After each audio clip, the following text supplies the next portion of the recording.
Hey everyone, hope you guys are enjoying Monster Hunter in whichever fashion you're choosing to play it as. And as we continue to wait for more details regarding the next mainline entry in the Monster Hunter franchise for Generation 6, as people are calling Monster Hunter 6, we are kind of like having a lot of discussion topics as of recently regarding just what we can expect to see in the game. And one of the ongoing topics that I've seen pop up more recently, more than others, is difficulty, just how tough Capcom is willing to make the next entry. So today, not only did I want to have a little bit of a discussion regarding just how difficulty should be approached into the next mainline title, but also tied up to one of the most recent Game Rant articles that I saw, where they talk about the hardest Monster Hunter games, their top 8 hardest games as they are ranked from easiest to hardest. And I want to try to tackle that as I also talk about what I think Capcom should be considering and some of the things that these games could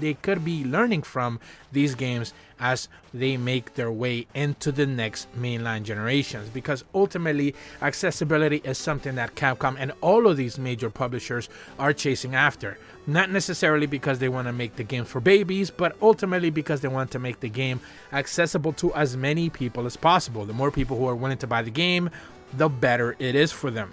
Monster Hunter World was a big departure from what Monster Hunter was at a core, mostly because they decided to, yes, of course, the game looked different and it came to consoles instead of handhelds. Or at the very least, the design idea was behind for more console experience than it was for handhelds.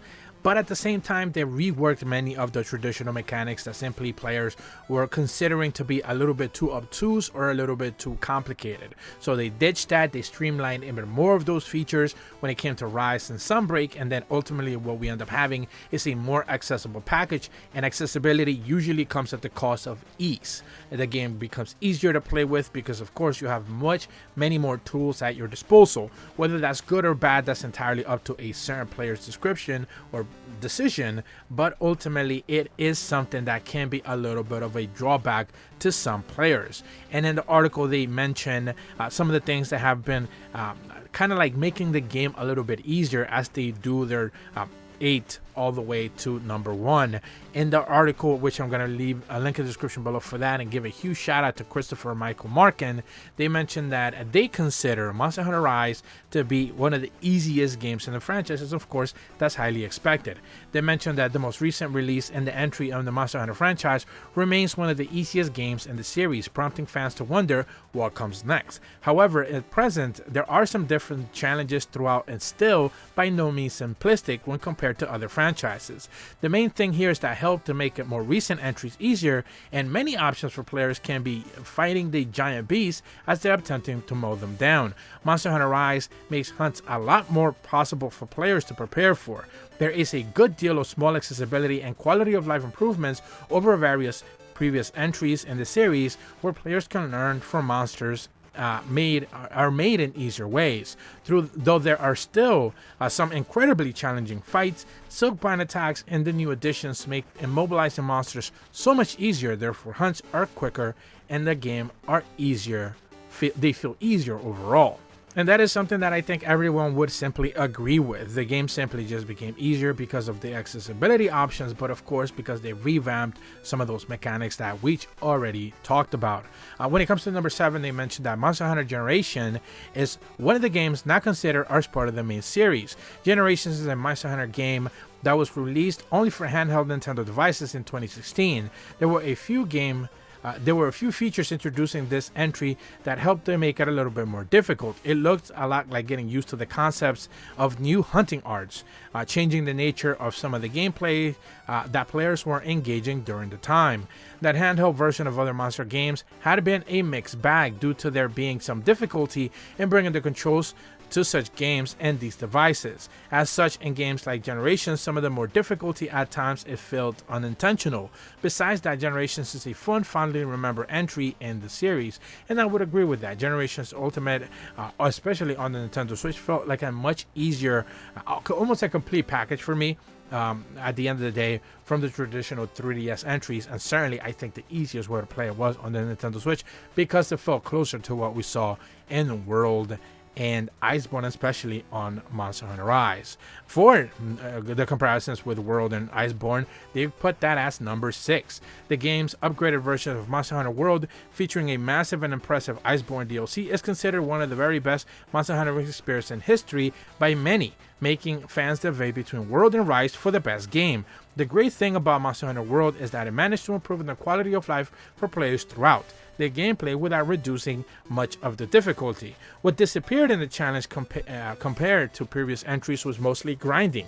Gathering materials and tracking creatures was made easier, and all of these boring parts of the game therefore took a lot more time. Having to become Capcom's best-selling game of all time, the creators of Monster Hunter World have nothing to regret in the terms of challenge that gave players, even with great co-op options. And like I said at the top of the video, World and Iceborne in general, I put those together because they feel like a complete package.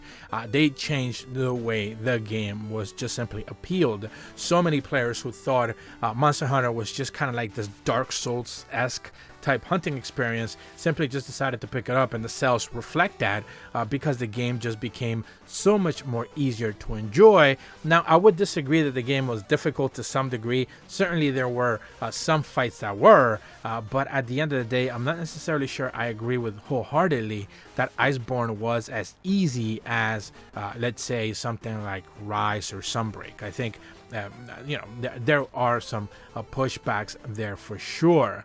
Number 5, they have Monster Hunter 3 Ultimate. They mentioned that harder than the original version of the game, Monster Hunter Tri, the ultimate upgrade in this generation's Monster Hunter games, was a problem in a few different ways. Despite adding new features such as underwater combat, the games weren't well put together in some different ways, and these weaknesses led to a generation being less than successful than it could have been. The challenge of number of hunts, especially underwater ones, was extremely high, and underwater combat never returned to the series. New features like larger maps where players could hunt outside of quests were also available, but the challenge associated with creating this hadn't been solved at this stage. Now, the funny thing is that if you actually see a lot of like the biggest asks type of like videos that I've seen propped up out there, and certainly articles as well that talk about what things people would love to see for the next mainline Monster Hunter game to kind of like bring back, a lot of people actually mention underwater combat, and this very short summary of Monster Hunter 3 Ultimate kind of encapsulates the entire issue with it. It was clunky. It was slow. It felt like you needed to be extra methodical, and it was extremely repetitive. You were basically swimming in jello, not actual water, and it felt just sluggish at the end of the day. It didn't feel great, which is why they didn't bring it back. They didn't bring it back because it just didn't necessarily work. They didn't bring it back because players didn't like it all that much. Yes, those players who like underwater combat are loud, but I would argue that it was no different than the Rampage. Some people liked it. Those players are not necessarily as loud as underwater players, but most people just dislike the Rampage. And I think a lot of people, maybe not as many, but a lot of players who played underwater combat just simply didn't enjoy it, which is one of the reasons why they just tried to avoid it at the end of the day. And number 4, they have Monster Hunter 4 Ultimate, another challenging Ultimate experience. Monster Hunter 4 was only released in the West in Ultimate handheld form. Challenges came from the form were being a lot more in height and versatility than the hunts and maps, and a lot more environmentally based difficulty in general, which challenged players during its hunts. By the time players got to G rank, the difficulty is probably extreme as the franchise gets. The spread of challenge was fair and reasonable compared to other games, but players often found themselves in lower in the ranks whenever they could to avoid heightened challenge, and it was a cut above of almost every other game in the franchise at its worst. And for me, this was peak difficulty because I specifically remember Ivory Lagiacris being one of those like one-hit type hunts, especially in end games, that if you didn't show up with like a gun lance or a lance or something that you could just unequivocally avoid massive damage at instantly, you would just fail that quest instantly. It was almost like a one-hit KO type thing. Almost every other hit was a one-hit KO attack, and it was painful, and a lot of people did not enjoy that. And obviously it was optional. It wasn't like one of those mainline quests or anything, but at the end of the day, it always felt like a real steep hill to get to that point, and then basically once you got to that point, it was just all based on luck. If you got one hit KO'd because you didn't block specifically or didn't avoid at a certain time or whatever it was, it just felt kind of cheap, and a lot of players did not necessarily enjoy that. But of course I certainly did, because I enjoy difficult challenges like that once in a while. At number 3, they have the just original Monster Hunter.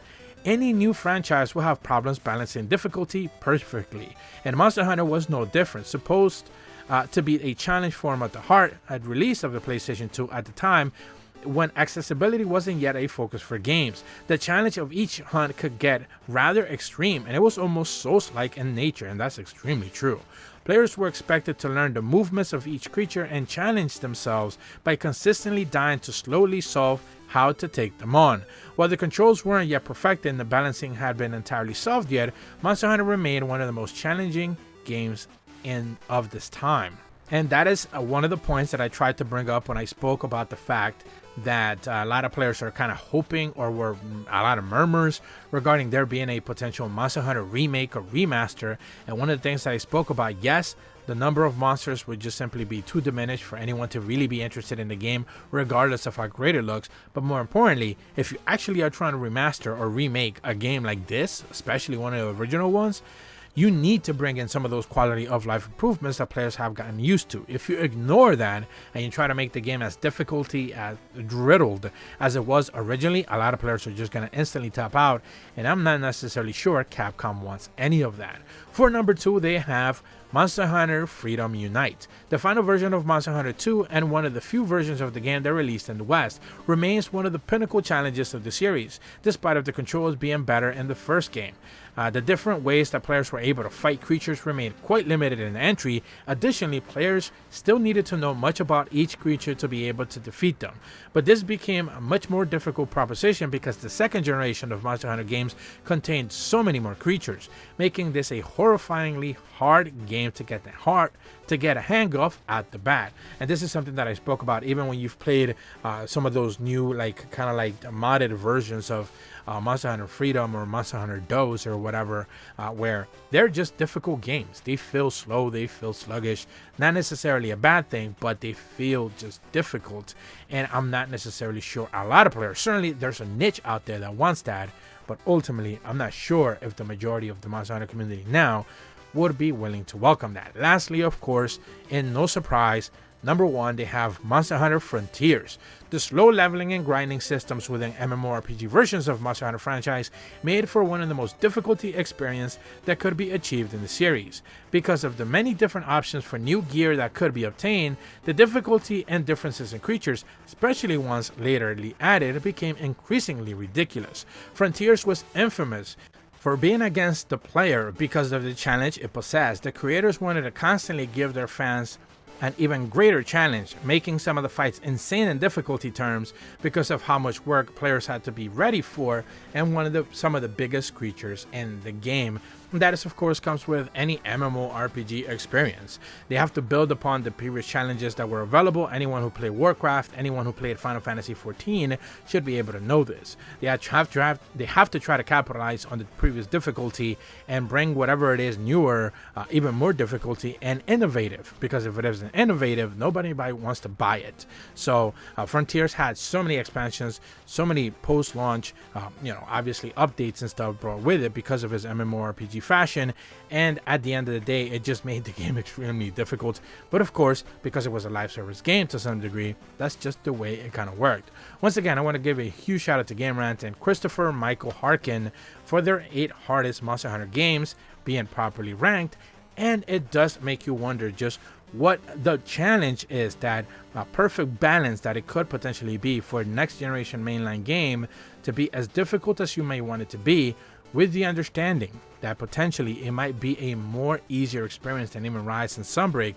because they are chasing after more inclusivity and more readiness for players to be able to jump in and have a good time, than being worried about just necessarily honing in on what end game hunters want to be able to experience. If you're brand new to my channel, though, be sure to leave a like and subscribe, hit the bell to receive notifications when the videos go up, and as always, thank you so much for watching.